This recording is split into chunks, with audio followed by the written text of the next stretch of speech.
Happy Thursday.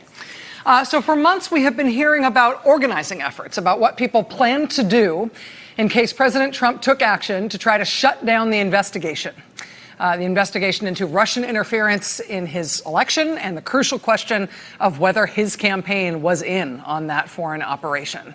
So for months, activist groups have been openly developing a plan for there to be some sort of public response as soon as the president stopped just talking smack about that investigation and moved instead to take his first steps to actually curtail it.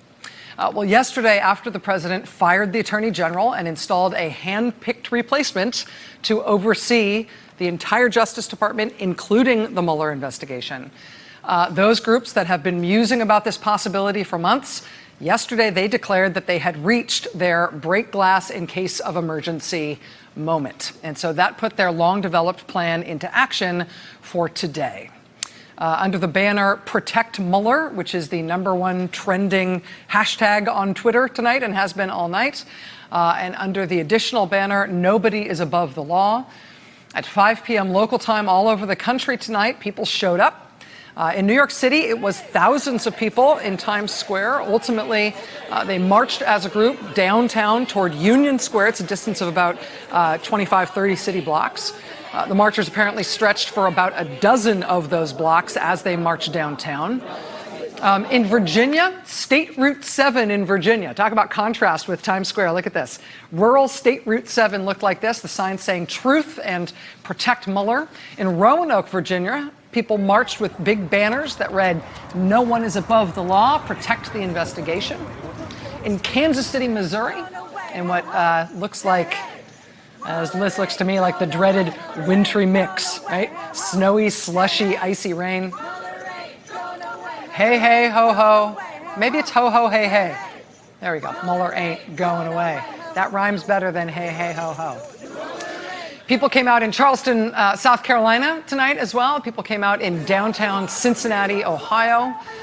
In Red State, Alabama, in the beautiful city of Birmingham, Alabama, people came out tonight. In Philadelphia, people gathered at Thomas Paine Plaza in large numbers to demand that the president's hand-picked appointee must be recused from the Mueller investigation. He cannot be allowed to oversee it. Hundreds of people turned out tonight in Minneapolis, where it is heading down toward 19 degrees tonight. They decided to gather in front of the office of just unseated Republican Congressman Eric Paulson, asking him to protect Mueller.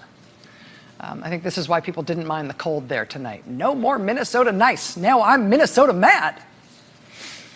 People were out in places like Buffalo, New York, and Austin, Texas, Madison, Wisconsin, and Omaha, Nebraska. The protests were bigger in some cities and smaller in others.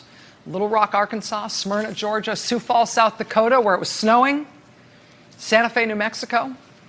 In Chicago, somebody held this vaguely threatening but also very well done sign, Mueller is coming for you. In Pittsboro, North Carolina, more than 100 people gathered in front of the courthouse. Pittsboro, North Carolina.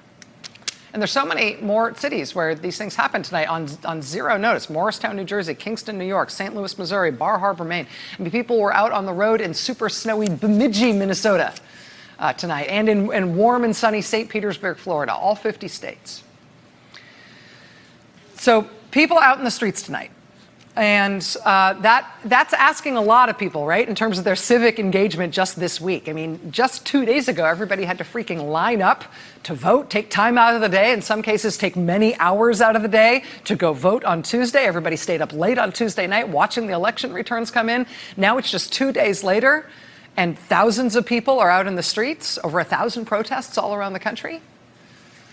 Sometimes citizenship requires overtime and double shifts. Hey there, I'm Chris Hayes from MSNBC. Thanks for watching MSNBC on YouTube. If you want to keep up to date with the videos we're putting out, you can click subscribe just below me or click over on this list to see lots of other great videos.